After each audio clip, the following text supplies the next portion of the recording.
Asmini. J'aimerais rebondir tout à l'heure, vous avez parlé notamment des Ivoiriens vers l'Italie. Vous avez parlé du nombre très important. Moi j'aimerais vous parler des Ivoiriens qui étaient ici au Maroc, qui ont essayé de rentrer, il y en a un certain nombre, et qui sont ressortis. Et je voudrais souligner, alors j'aimerais que vous m'expliquiez pourquoi, tout à l'heure vous avez parlé des dernières décennies, de la coopération avec le Maroc. Et vous savez, ici, pour les côtoyer, c'est donc quelque chose que je connais, un certain nombre d'Ivoiriens hésitent à rentrer, ils ne souhaitent pas rentrer dans leur pays. Et vous avez fait l'impasse tout à l'heure d'un autre président qui est actuellement enfermé à La Haye. Est-ce que vous pensez que ça, c'est de nature à rassurer les Ivoiriens qui aimeraient retourner au pays? Ça n'a strictement rien à voir. Il faut chercher à comprendre pour quelles raisons ces Ivoiriens sont partis. Tout à fait. Ils sont partis à cause des guerres. Parce qu'il y avait une situation conflictuelle en Côte d'Ivoire. Ils voulaient se mettre à l'abri. Oui. Mais depuis, la situation a évolué positivement, contrairement à ce que vous pensez. La paix est revenue dans notre pays.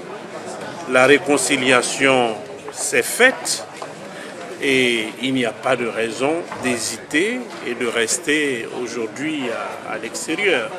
Et donc, si des Ivoiriens sont à l'extérieur, cela n'est pas imputable à la situation politique. Parce que tous les Ivoiriens bénéficient des mêmes conditions de sécurité, d'épanouissement. Et donc, il n'y a aucun ostracisme vis-à-vis de qui que ce soit. Vous avez entendu parler quand même du sitting qui s'est déroulé au pied du HCR par notamment des Ivoiriens. C'était il y a quelques semaines. Donc ça veut dire que certains ne se sentent pas en sécurité.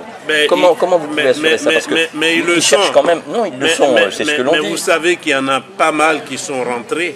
Mais il y en a qui ressortent, notamment vers l'Italie aussi. Il y a une infime minorité. Et ceux qui ressortent, ce n'est pas ceux qui disent qu'ils sont en insécurité.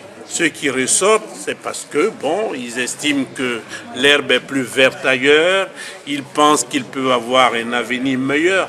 C'est aussi le mirage. Vous savez que le projet migratoire peut être un projet familial. Simplement, ça peut être par mimétisme que des jeunes sortent.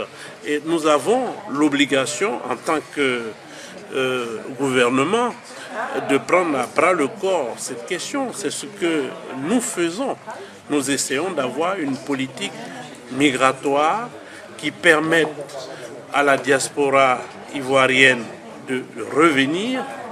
Nous cherchons des mécanismes parce que nous pensons que la diaspora, c'est une opportunité, c'est une chance, c'est une richesse pour la Côte d'Ivoire. Il s'agit maintenant de voir comment nous pourrons mettre à profit cette richesse pour le développement et la reconstruction de la Côte d'Ivoire.